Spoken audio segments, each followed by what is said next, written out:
नमस्कार श्रोते हो. विजया ब्राह्मणकर लिखित गेले द्यायचे राहुनी या कादंबरीचा पुढचा भाग आज तुम्ही ऐकणार आहात साहित्य पंढरी या कथाकथन चॅनलवर. सकाळी चिमण्यांचा चिवचिवाट ऐकू येत होता. अगं बाई, आज तांदूळाचे दाणे टाकायचे राहिले. येते हां येते. अगं चिमण्यांनो, येते मी. केवढ्यांदा चिवचिवाट करताय? थोडा धीर धरा की.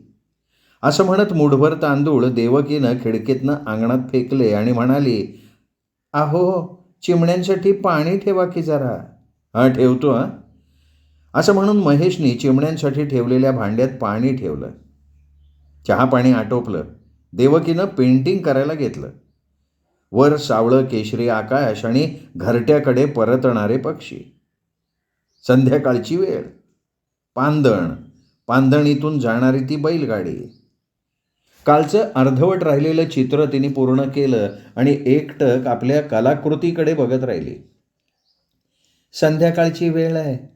बैलांनो, हळू जा हं. मालकाला सांभाळून या. आणि पक्ष्यांनो, एवढे घाईघाईत काय उडताय? पिलं वाट बघतायत का घरी? देवकी आपल्या पेंटिंगशी बोलत होती. तिच्या ओठावर स्मित होतं आणि मावळतीचा सूर्य उद्या सकाळी पुन्हा उगवणार आहे ही डोळ्यात आशा होती. एक्सलंट. महेश देवकीच्या मागे उभं राहून म्हणाले. त्यांनी आपले दोन्ही हात देवकीच्या खांद्यावर ठेवले. फार फार सुंदर, अप्रतिम. समोर बैठकीत लावूयात काय? रंग ओले आहेत. अरे, आहात का? घरी आहात का? एवढ्यात विकासचा आवाज आला. अरे आहोत की, ये ये ये. काय काय चालू काय आहे? काही नाही, देवकीचं पेंटिंग बघतोय. कुठं आहे? अरे हे काय समोर? वा वहिनी, अरे फार छान फार छान, सुंदर आहे सुंदर आहे सगळं. खरंच देवकी, मस्त जमलंय सगळं. ही संध्याकाळ, हे उडणारे पक्षी. आणि संध्याकाळ कसली? आकाशभर केशरी रंगाची उधळण आणि सूर्य अस्ताला जाताना सोनेरी तांबूस रंगाची पखरण. वा वा वा, बढिया. हे बरं आहे बरं का तुमचं. वहिनी कलाकार, तू साहित्यिक. मी साहित्यिक नाही रे बाबा. अरे मग आत्ता बोलत होतास त्याला काय म्हणतात? लिहायला लाग लिहायला लाग, भल्या भल्यांची छुट्टी करशील. कॉम्प्लिमेंट्सबद्दल धन्यवाद. बैस, काय घेणार आहेस? चहा कॉफी? घेऊन आलो आहे. एक बरं झालं तुमचं. घरातल्या घरात वेळ घालवायला साधन आहेत. सोफ्यावर बसत विकास म्हणाला.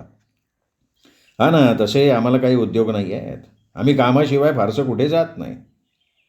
परवा लग्नात दिसला नाहीस? कोणाचं लग्न? हां हां, अच्छा अच्छा, आपल्या बालमित्राच्या मुलाचं. हो, अरे फार मजा आली बरं का. खूप दिवसांनी भेटलो सगळे. मस्त रंगल्या होत्या गप्पा. विकास रंगात येऊन म्हणाला. अरे आम्हाला नाही जमत. अरे आम्हाला म्हणजे काय? तू यायचं ना एकट्याने. देवकीला एकटं ठेवून कुठेही जाण्यात मला रस नाहीये. म्हणजे वहिनींसाठी तू घराला बांधून घेतलं? ऑफकोर्स, आदर्श पती आहेस बाबा. पण मला सांग रे महेश, तुला कधी वाटत नाही का कुठेतरी फिरायला जावं, ट्रिप काढावी? हा, पूर्वी आम्ही ठरवलं होतं. रिटायर्ड झालं की खूप फिरायचं ठरवलं होतं आम्ही. म्हणजे राजस्थान, गुजरात, केरळ सगळं बघायचं ठरवलं होतं आम्ही. आणि बोलता बोलता थांबले महेश. बोला ना. थांबलात का? माझ्यामुळे कुठे जाता येत नाही. बोला. मी अडचण ठरली आहे ना तुमच्या मार्गातली. धोंडच की मी, वाट अडवणारी.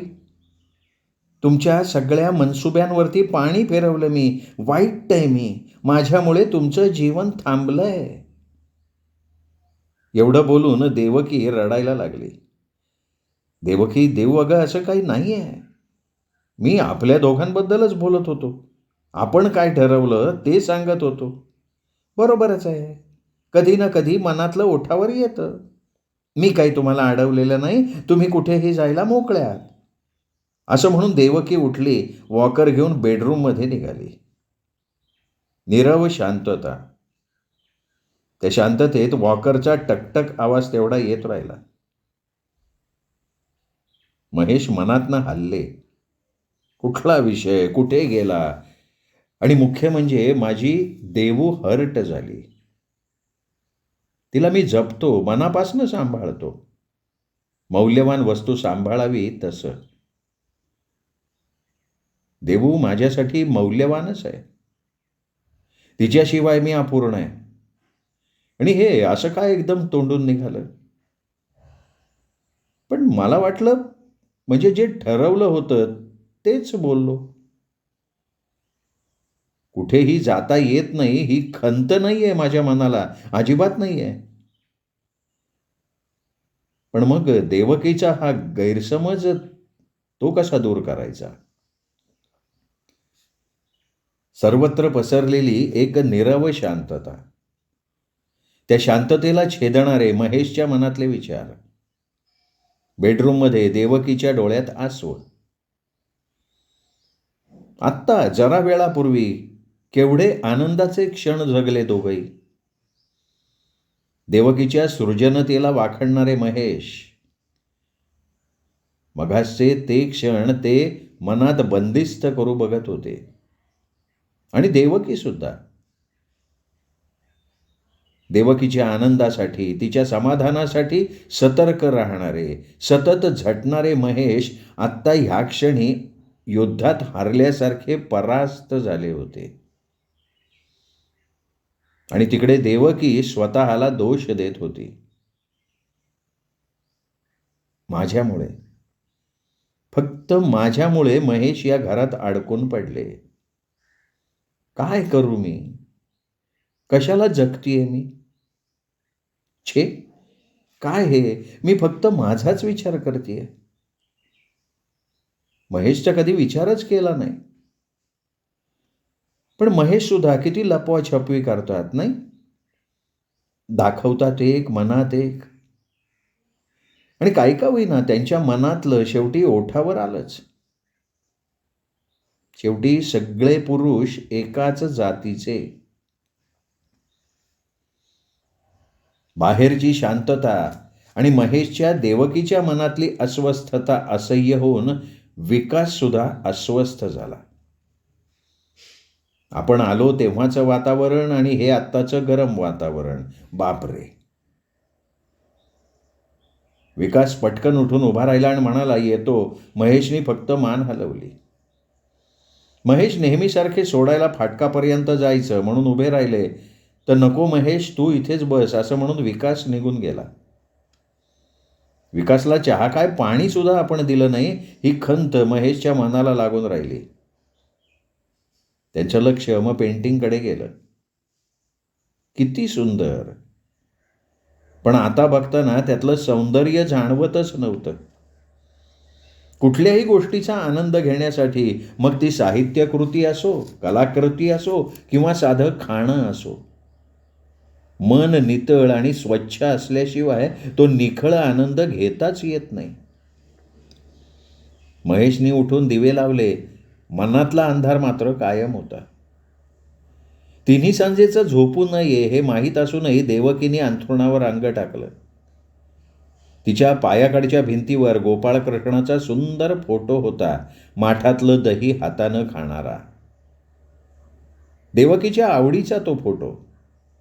त्यातून कृष्ण मिश्किलपणे हसत होता. हसतोयस काय गोपाळा? माझ्या परिस्थितीवर हसतोयस का? आणि ते दही दूध खाणं पुरे कर आता, खूप झालं. कृष्णाच्या ओठावरचं स्मित अधिकच गडद आणि गहिरं झालं. तिने डोळे मिटले. भोवतीच्या शांततेनं मनातली अस्वस्थता अधिकच वाढली. त्या रात्री कोणीच जेवलं नाही. महेशनी देवकीच्या खोलीत डोकावून बघितलं, पण तिच्याशी बोलण्याचं धाडस मात्र त्यांनी केलं नाही. सकाळी उठल्यानंतर महेशनी चहा ठेवला. 2-4 प्रकारची बिस्किटं बशीत काढली. पण देवकीने फक्त चहाच घेतला. देवू, अगं बिस्किटं घे. रात्री काही खाल्लेलं नाही आहेस. तुम्ही तरी कुठे काही खाल्लं? तुम्हीही घ्या बिस्किट. असं म्हणावंसं वाटलं देवकीला, पण म्हटली मात्र नाही. कामवाल्या बाईंना मात्र म्हणाली, बाई, माझी कपबशी सिंकमध्ये नेऊन ठेवाल? वॉकर घेऊन देवकी उभी राहिली. घरातलं कोंदट वातावरण आणखीनच कोंदट झालं. ती बाहेर व्हरांड्यात येऊन बसली. जरा बरं वाटलं तिला. आतल्यापेक्षा बाहेरचं वातावरण फ्रेश होतं. महेश आतली कामं करत राहिले. बाईंना भाजीचं काढून दिलं, प्यायचं पाणी घेतलं, सोफ्यावरनं कापड फिरवलं, रेडिओ चालू केला. रेडिओवर गाणी चालू होती, पण कुठलं गाणं चालू आहे इकडे त्यांचं लक्ष नव्हतं. पण आवाज मात्र घरभर भरून राहिलेला होता. मुकेपणाला आवाजाची सोबत. 4-8 दिवस असेच केले. हळूहळू मुक्या कळ्या उमलायला लागल्या. खरं तर महेशची काही चूक नाही आहे, ते सहज बोलले हे कळून सुद्धा देवकीला ते स्वीकारायला आणि नॉर्मल व्हायला वेळ लागलाच. महेश मनाशीच म्हणाले होते की झालं ते झालं, होईल सगळं ठीक. आहे बाजी देऊ थोडी रागाची, पण समंजस आहे ती. तिला जेव्हा उमगेल तेव्हा ती ॲग्री होईल. म्हणे कुठल्याही गोष्टीसाठी वेळ तर द्यायलाच लागतो. पण आयुष्यातल्या मोजक्या दिवसातले मुके दिवस त्यांना असह्य करून गेले आणि ते मनाशीच म्हणाले, देवू अगं आयुष्य सोपं करायला शिक. तुझ्या आधी मी गेलो तर कसं होणार आहे तुझं? आणि तेवढ्यात देवूचा आवाज आला, आहो. हा बोल. आज आनंदीला भेटून येऊ. ठीक आहे. त्यांच्या मनात आलं, गोपाळकृष्णा एकदाचा पावलास रे बाबा. जेवणानंतर देवकीने जरा आराम केला, मग उठून बसली. गडव्यातलं पाणी पेल्यात घेऊन प्यायली. भिंतीवरच्या घड्याळाकडे बघितलं. फक्त 2 वाजले होते. आनंदीकडे जायला वेळ होता. तिकडे 4च्या नंतर जायचं होतं. तिने बाजूच्या टेबलचा ड्रॉवर उघडला. त्यात आल्बम होते. ते आल्बम तिने बाहेर काढले. बसल्या बसल्या ती बघायला लागली फोटो. बापरे, किती बारीक होतो आपण. केस सुद्धा किती लांब. मग तिने स्वतःच्या केसांवरनं हात फिरवला. बोटबोट केस वाढले होते. किती फिरायचो आपण, इकडून तिकडे तिकडून इकडे, पायाला जसा काही भोवराज. आणि मग स्वतःशी म्हणाली, देवकी तू खूप तरतर करायचीस ना. काय करू काय नको असं व्हायचं. घरभर पायाला चाकं असल्यागत आणि मनात फुलपाखरू असल्यागत सगळी कामं चालायची. आता बसली आहेस दावणीला दोरी बांधल्यागत गाईसारखी. बाई ग बाई, अरे ही मनवा हा मिथून किती छोटे छोटे दिसत आहेत आणि किती गोड दिसत आहेत. पोरं आणि महेश सुद्धा हँडसम दिसतात. दिवसागणिक माणूस बदलतो. आतून बदलतो, बाहेरून बदलतो. निसर्ग नाही का आपली काट टाकून नवनवीन ऋतूंचे अंगरखे घालून नटत असतोच की. वा, या फोटोतली आपली गळ्यातली मोत्यांची माळ काय सुरेख दिसतीये. टप्पोरे आणि पाणीदार मोती आणि साडीचा चंदनी कलर, केशरी काठ. कधी घेतली होती ही साडी आपण? हां, महेशनीच आणली होती की एका दिवाळीत. फोटो बघण्यात बराच वेळ गेला. देवकी पान पलटत होती, फोटो बघत होती आणि आठवणीत रमत होती.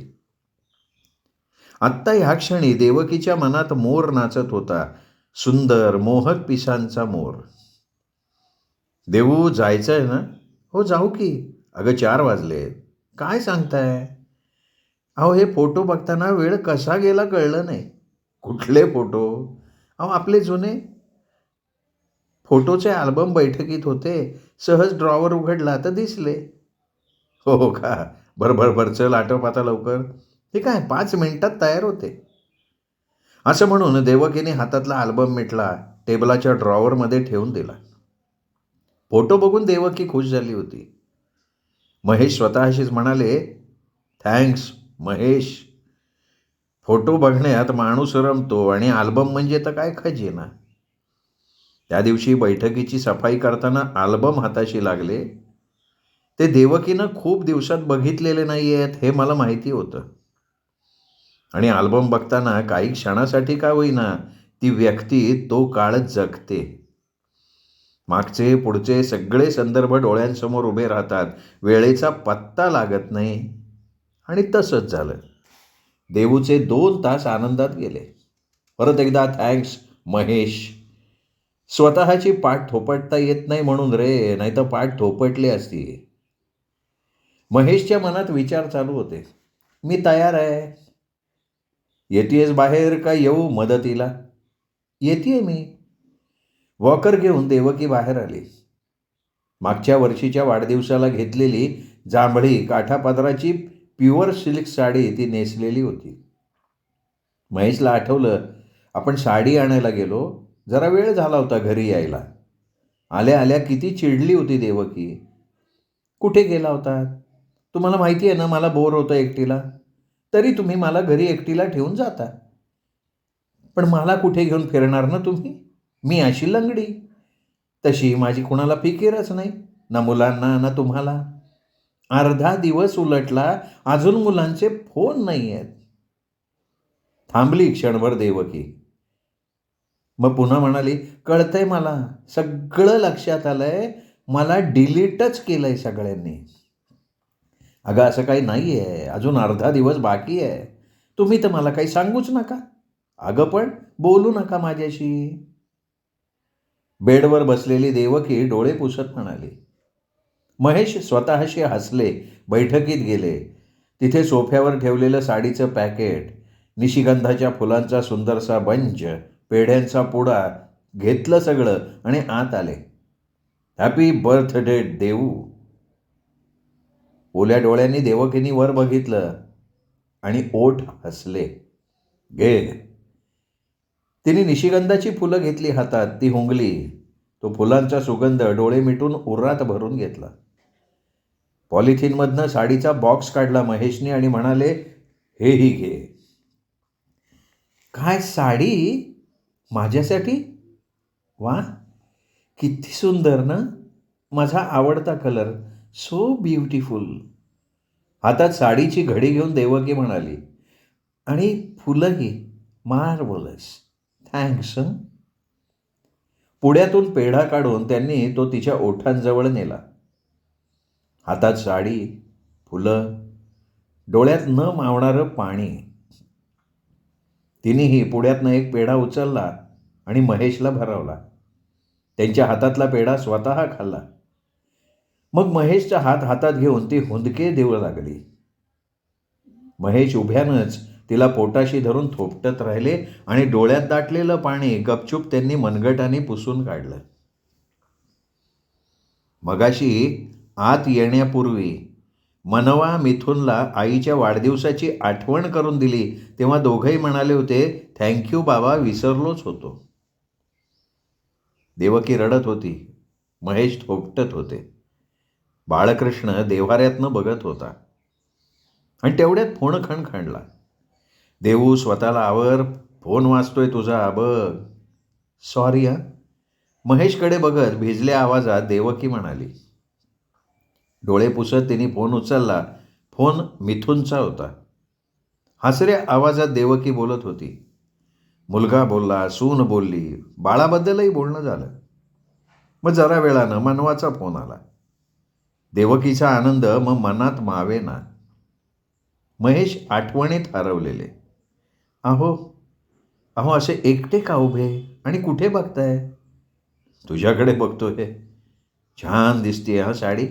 मग आणली आहे कोणी? बरं, दाराला कुलूप घाला आणि चला आता.